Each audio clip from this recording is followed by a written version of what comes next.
UP TET की series में आप सभी का स्वागत है। और इसमें हम लोग आज देखेंगे हिंदी के टॉप 30 प्रश्न जो आपकी परीक्षा के लिए बहुत ही उपयोगी।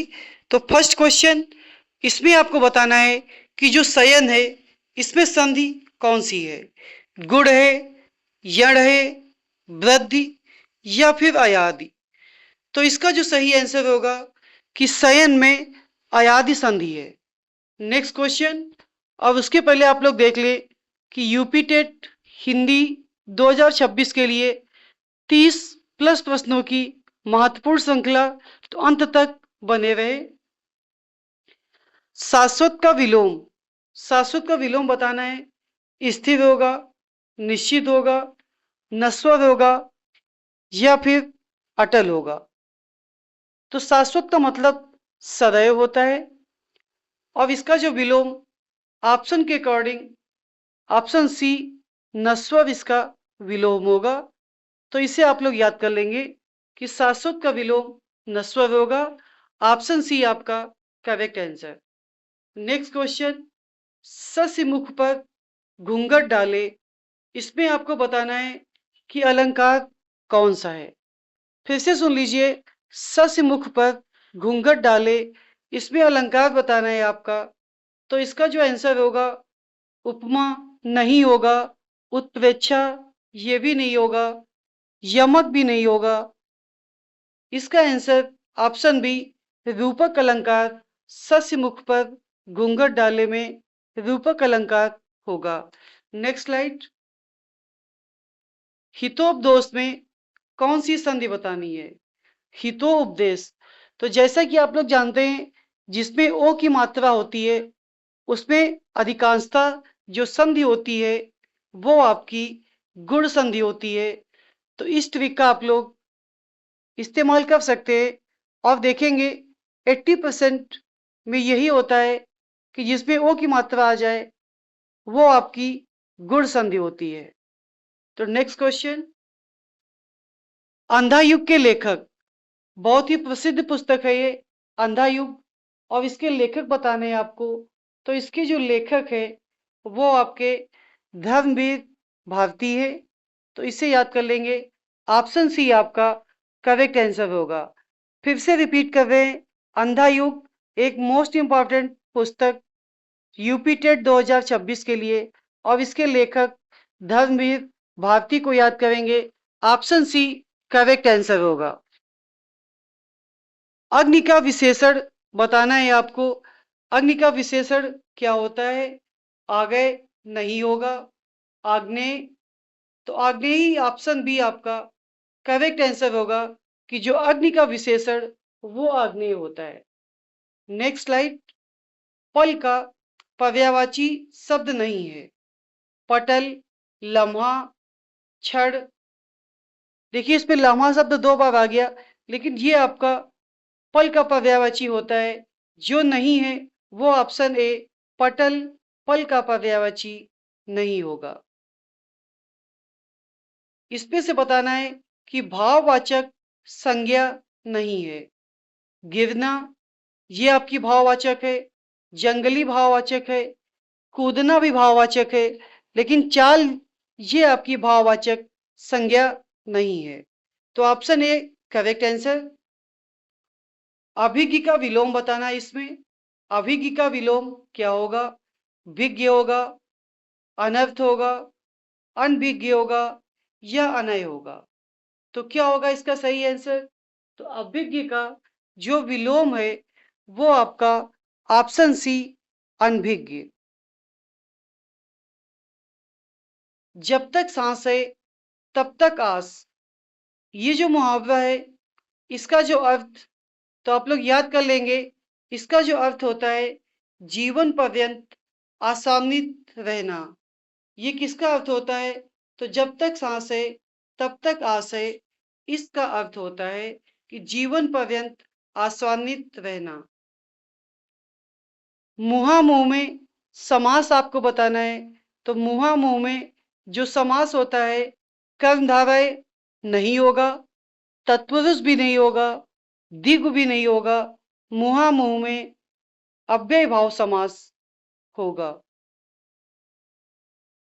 इसमें से आपको आकर्मक क्रिया बतानी है, लिखना, उठना, पीना या खाना।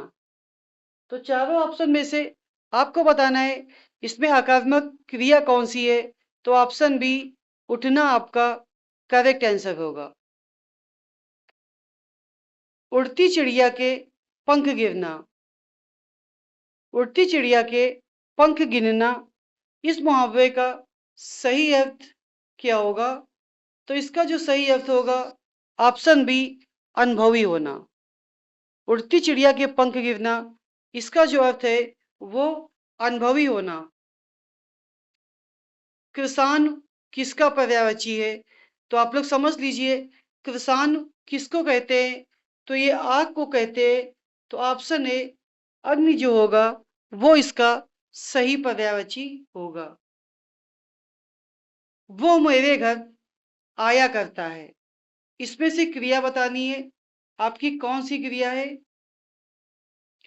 तो प्रयार्थक क्रिया नहीं होगी, सामान्य क्रिया भी नहीं होगी, नाम धातु क्रिया भी नहीं होगी। वो मेरे घर आया, इसमें जो क्रिया है वो संयुक्त क्रिया होगी। इस क्वेश्चन में बताना है आपको उपसर्ग नहीं है। किसमें उपसर्ग नहीं है? तो कुदरती में उपसर्ग है। यहां पे एक शब्द दिया है घटिया, तो घटिया में आपका कोई भी उपसर्ग नहीं होगा। ऑप्शन बी आपका करेक्ट आंसर। Next slide. अधोमुखी में उपसर्ग बताना है आपको कि जो अधोमुखी है इसमें उपसर्ग क्या होगा? तो देखिए अधोमुखी में आप लोग ध्यान से सुनिएगा, अधा ये उपसर्ग होता है, लेकिन ऐसा इसमें ऑप्शन कोई भी नहीं दिया गया है। तो ऑप्शन डी इनमें से कोई नहीं, यही करेक्ट होगा। नेक्स्ट स्लाइड पर। उसका दिव्यांग पति चलने में असमर्थ है। तो ये जो दिव्यांग है ये क्या है? यहाँ पे ये बताना है आपको कि संज्ञा है, सर्वनाम है, विशेषण है या फिर क्रिया विशेषण है। तो इस पे जो दिव्यांग है याद कर लेंगे आप लोग, दिव्यांग विशेषण है आपका। लज्जित होना किस मुहावरे का अर्थ है? तो लज्जित होना, ओस पड़ जाना, इसका जो अर्थ वो लज्जित होना होता है। तो ऑप्शन बी आपका करेक्ट होगा। खड़ी बोली का संबंध किस उपभाषा से है? तो खड़ी बोली का जो संबंध है ये आपका ऑप्शन डी पश्चिमी से है। नेक्स्ट क्वेश्चन की तरफ। चवन चोट चटकत चकोट, इस पे अलंकार बताना है आपको। तो जैसा कि आप लोग जानते हैं अगर एक ही वर्ण की आवृत्ति कई बार हो रही हो तो वहां पर आपका अनुप्रास अलंकार होता है। ऑप्शन सी आपका करेक्ट आंसर। सार्वनामिक विशेषण के लिए सत्य कथन बताना है आपको। इसके लिए सत्य कथन, तो हम लोग सीधे सीधे आंसर पे आते हैं। इसके लिए जो सत्य कथन कि ये संज्ञा के बाद आता है, ये संज्ञा के बाद आता है। ऑप्शन बी आप लोग याद कर लेंगे। इसमें हमें शुद्ध वर्तनी बतानी है। अनाधिकार होता है कि अनाधिकार होता है कि अनधिकार होता है या इनमें से कोई नहीं। तो देखिए इसमें जो शुद्ध वर्तनी लिखी गई है वो ऑप्शन सी अनधिकार होता है।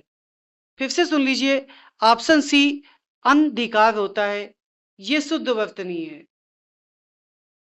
कठपुतली में समास आपको बताना है कि कठपुतली में कौन सा समास है?